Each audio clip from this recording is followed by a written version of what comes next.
প্যাকেটের নাম কি জানেন? না। বাণিজ্যিক স্পট। হ্যাঁ, বাণিজ্যিক স্পট জাস্ট এটা কীভাবে তৈরি করে সেই জিনিসটা আমি আপনাদেরকে শিখিয়ে দিচ্ছি। তবে আপনাদের ওইরকম মানে পরিমাণে সময় নেই যে একদম মানে সব কিছু যে দেখিয়ে দেবো এরকম টাইপের কিন্তু হবে না।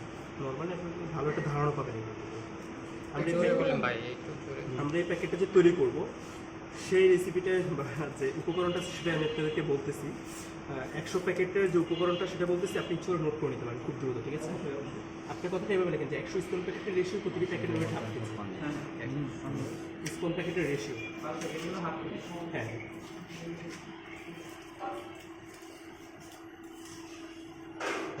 16 কেজি গাছের কাঠের গুঁড়ো, 16 কেজি গাছের কাঠের গুঁড়ো। হ্যাঁ ভিডিও ভাই বানাইতে কি মেলা সময় লাগবে না? তাহলে একটু প্র্যাকটিক্যালি একটু দেখাই দেন। ওইটা দেখাবো। উপকরণগুলো বইলা পড়া দেখা যায়। 8 কেজি গমের ভুসি।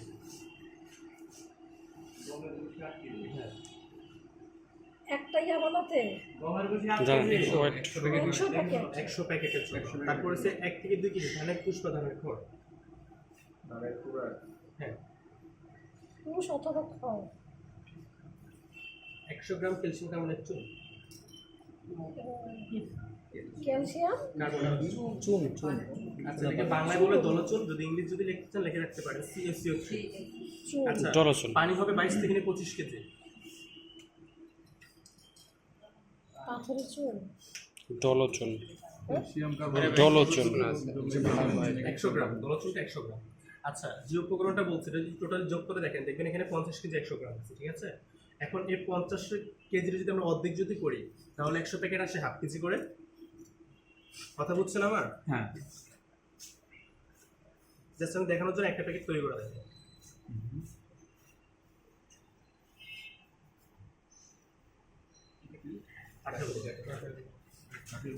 শুকনা প্রত্যেকটার নাম কি বলেন? হ্যাঁ, আচ্ছা, আমি বলি গমের এটা ভুসি। just দেখানোর জন্য, তবে এই কাঠের গুঁড়োটা মানে একটু ভিজা পরিমাণ এটা বক্সি হচ্ছে। ধরেন এখানে 16 কেজি গাছের কাঠের গুঁড়ো দিচ্ছে, 8 কেজি গমের ভুসি দিচ্ছে, ঠিক আছে? সোয়াবিনে যে কাঠের গুঁড়া সেটা জি। তারপরে কি ধরেন সরাসরি দোকান থেকে আমি নিয়ে আসছি, সোমেন থেকে নিয়ে আসছি। ধানের দিলাম খড়। 1 কেজি তুষ আর 100 গ্রাম চো কেজি। 1 থেকে 2 কেজি বলা আছে সেটা আমরা 1 কেজি ব্যবহার করবো। এখন সহজ হয়ে গেছে, আগে তো সব হাতের কাছে। ওটা ওয়াটার না, এটা পানি। হোয়াইট মিল্ক বিশুদ্ধ মিনারেল মনে হচ্ছে গরুর খাওয়া অবশ্যই। গরু তো এটা খায় না, এটা বাদে কাঠের পুরো খাইলে। আচ্ছা ঠিক এটা এই পর্যন্ত ভিজে থাকবে, চাপ দিলে পানি পড়বে না, ভিজে রোগ করা যাবে। আর বেশি পরিমাণে যদি আপনার চাপ দেয়, ঠিক আছে, দেওয়ার পর কিন্তু নাড়াচাড়া যদি ভেঙে যাবে, জড় জড়া থাকবে, ঝরঝরা। ঠিক আছে? এরকম পরিমাণে থাকবে। আচ্ছা এখন এটা আমরা প্যাক করবো। প্যাক করার জন্য সাধারণ যে প্রপারলি এটাকে সংক্ষিপ্তভাবে আমরা বলি পিপি। সাইজটা লিখে রাখেন 7/10 পুরুত্ব 0.1। 7/10 পুরুত্ব 0.1। 0.1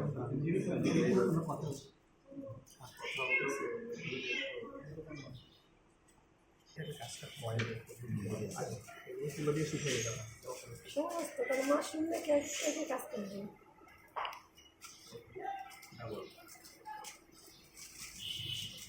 আমরা সর্বপ্রথম খাতের একটা আইডিয়া নিয়ে ধরেন 350 গ্রামের মতো নিয়ে নিলাম। 350 গ্রাম খাতের একটা আইডিয়া বলছে। এই প্যাকেটে কোনটা সুন্দর করে ভেঙে দেবো, হাফ কেজি করে নিতে।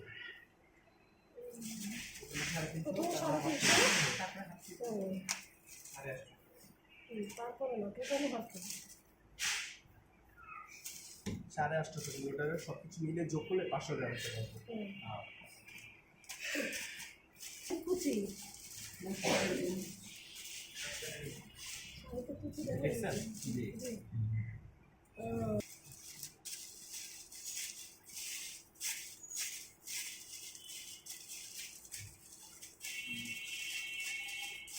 খুব টাইট করতে হবে।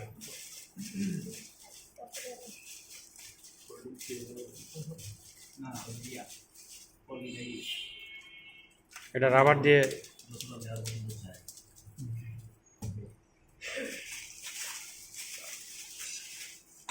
এরকম একটা কাটি দিয়ে ছিদ্র করবো, ছিদ্রটা মাঝখান যে অংশটা আছে না তার থেকে একটুখানি নিচ পর্যন্ত আসবে, একদম তলা পর্যন্ত আসবে। জাস্ট সবাই একটু ধরে দেখেন ঠিক পর্যন্ত টাইট দিচ্ছে, প্যাকেটটা আসলে এরকম হবে তৈরি হওয়ার পর একটু বুঝতে পারবে। কি শক্ত?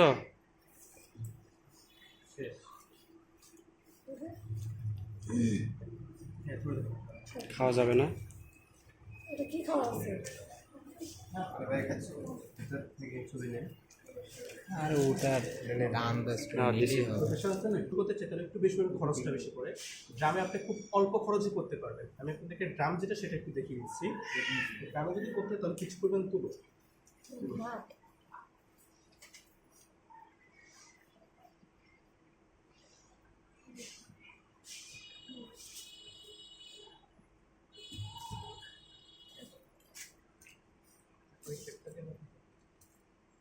মুখটা আটকাই দিছে।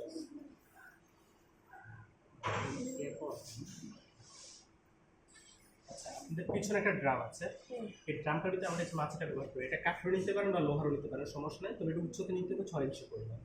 এই মাছটা আমরা ড্রামের ভিতরে বসানোর পর আমরা এই মাছের যে প্যাকেটটা তৈরি করছি সেই প্যাকেট সাজিয়ে দেবো। সাধারণ যে নিয়মটা হচ্ছে প্যাকেটগুলো ঠিক এরকম খারাপ অবস্থায় পরিপূর্ণ হচ্ছে পুরো জায়গাটা একটু সাজানো। সেকেন্ড যে প্যাকেটটা রাখবো সেটা থাকবে 16 অবস্থা, অর্থাৎ ঠিক হবে। বাকি প্যাকেটগুলো ঠিক এটার মতনই উপরে দিতে হবে। কথা বুঝছেন? এরকম করে আপনি মধ্যভাগে যে জায়গাটা আছে সেখানে আপনি প্যাকেট রাখতে পারবেন। একটা ড্রাম 130 থেকে 150টা মধ্যে আপনি সর্বোচ্চ রাখতে পারবেন। যখন আপনি 150টা রাখছেন তখন ড্রামের মুখটা ভালো করে লক করে দিতে হবে। লক করে দিয়ে গ্যাসের চুলা মিডিয়াম করবেন, তার দিতে হবে 4 ঘন্টা 30 মিনিট। এটা হচ্ছে গ্যাসের চুলার ক্ষেত্রে রেখে রাখতে পারেন। গ্যাসের চুলা দিয়ে 4 ঘন্টা 30 মিনিট মিডিয়াম পরিমাণে তাপ দিতে হবে।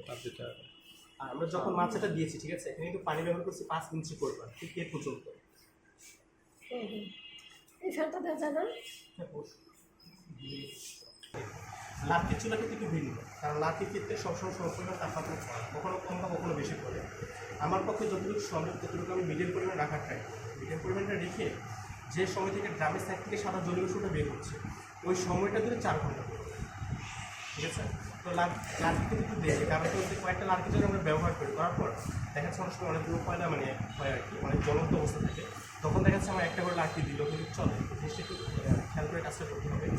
4.5 ঘন্টা কিংবা 4 ঘন্টা যখন আমার তাপ দেওয়া শেষ, তখন আমি জাস্ট চুলোটা অফ করে দিয়ে 3 থেকে 5 ঘন্টা ওই অবস্থায় এই ড্রামটা রেখে দেবো। ঢাকাটা খোলার প্রয়োজন নেই, রেস্টে থাকবে। 5 ঘন্টা পর ড্রামের ঢাকাটা খুলে আমরা এই প্যাকেটটা বের করে দেবো। প্যাকেট ঠান্ডা থাকবে, তবে হাত দিয়ে ধরা না, একদম ঠান্ডা থাকবে। এই প্যাকেটটা নির্দিষ্ট সিস্টেম রাখবো, ড্রাম থেকে বের করে জিনিস থেকে একটু জোয়ার দেবো। এই প্যাকেটটাকে ঠান্ডা করতে হবে। এই ঠান্ডা করে যখন এসি ব্যবহার করতে পারেন বা নর্মাল যে ফ্যান আছে ফ্যান নিচে রাখতে পারেন, নর্মাল ওয়েদারও রেখে দিতে পারেন। এটা যখন পরিপূর্ণ ঠান্ডা হবে এটার ভিতরে আমরা মাদার ব্যবহার করে দিচ্ছি। আচ্ছা, এটা হলো মাদার, ঠিক আছে। এটা আসলে এরকম থাকে, তবে এটা এই যে ওয়েদারটা আসছে এই ওয়েদারে এই জিনিসটা ভালো থাকে, এটার জন্য ল্যাব প্রয়োজন হয়, ঠিক আছে। যা দেখানোর জন্য আমি এই জিনিসটা আপনাদেরকে দেখাচ্ছি। এটা মানে আসলে এখানে খুলে ফেলছে, তাই জন্য এটা নষ্ট হয়ে গেছে, তবে এটা কালারটা থাকে এরকম, ঠিক আছে।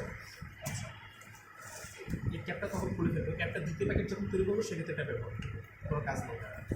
এই পুরোটা তুলবো, এখান থেকে 3 থেকে 5 গ্রাম করে নেব।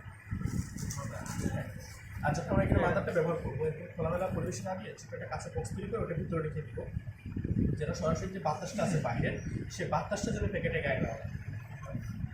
এখান থেকে 3 থেকে 5 গ্রাম করে নেব। এটা কি বললেন মাথার না? এটা মাদার মাশরুম না, মানে মূল।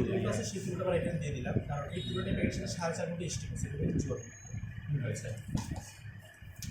চারটা নাম আর যেতে ভ্যারাইটি নেম আর ডেট। এখন হচ্ছে আমি বলছি রেস্ট হাউসের সম্পর্কে আপনাদের ম্যাডাম বলে দিত। সেখানে যাওয়ার পর এটা 25 থেকে 30 দিন সেখানে রেস্টে থাকে। রেস্টে থাকার পর কাস্টমাইজ লেভেল গ্রো করতে হবে, একদম সাদা হয়ে যাবে। যখন একবার পরিপূর্ণ সাদা হচ্ছে তখন এটা 400 কুচুকি। আর যদি 25 থেকে 30 দিন রেস্ট হাউসে ছিল, পানি স্প্রে বা কোনো কিছু করার প্রয়োজন নেই, শুধু নর্মালি সেখানে করে দেয়। 30 দিন পর যে কাজটা এটা যখন পরিপূর্ণ সাদা হয় তখন এটা 400 কুচুকি পাওয়া যায়।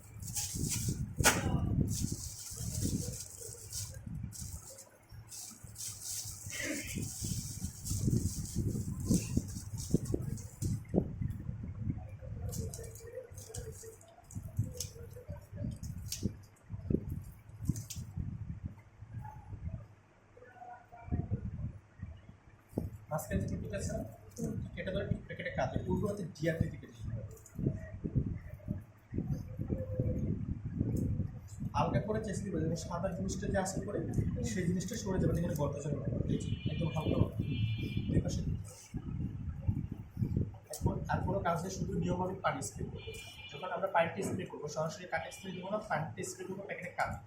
এখান থেকে স্প্রে করার পর যে পানিটা গড়িয়ে পড়বে তো যে পানিটা গড়িয়ে পড়ছে তাতে আবার হয়ে যাবে। ঠিক এরকম করে দিনে 3 থেকে 4 বার আমরা পানি স্প্রে করবো। স্প্রে করার পর 8 থেকে 9 দিনের মাথায় এখান থেকে ফসল বের হবে। আর যে ফসলটা বের হচ্ছে সেটা একদম পরিপূর্ণ বড় হতে সময় লাগে মাত্র 3 দিন। 3 দিন ভিতরে একদম পরিপূর্ণ বড় হয়। আমরা যখন হারভেস্ট করবো, হারভেস্ট করার পর এখানে হালকা একটু পরিষ্কার করে আর দ্বিতীয় কোনো স্থানে কাটার কোনো প্রয়োজন নেই, বারবার এক স্থান থেকে বের হবে। এরকম করে একটা প্যাকেট থেকে 2 থেকে 3 বার কিংবা 4 বার পর্যন্ত ফসল দিই। আর হাফ কেজির একটা স্পন প্যাকেট থেকে টোটালি 250 গ্রাম থেকে নিয়ে 450 গ্রাম কিংবা 500 গ্রাম পর্যন্ত ফসল পাবে। প্রথম হচ্ছে একটু কমই পাবেন, যেহেতু একটা সময়টা আপনি ভালো বুঝবেন না, পানি দিতে পারবেন না, আর কার কোনো কোশ্চেন আছে?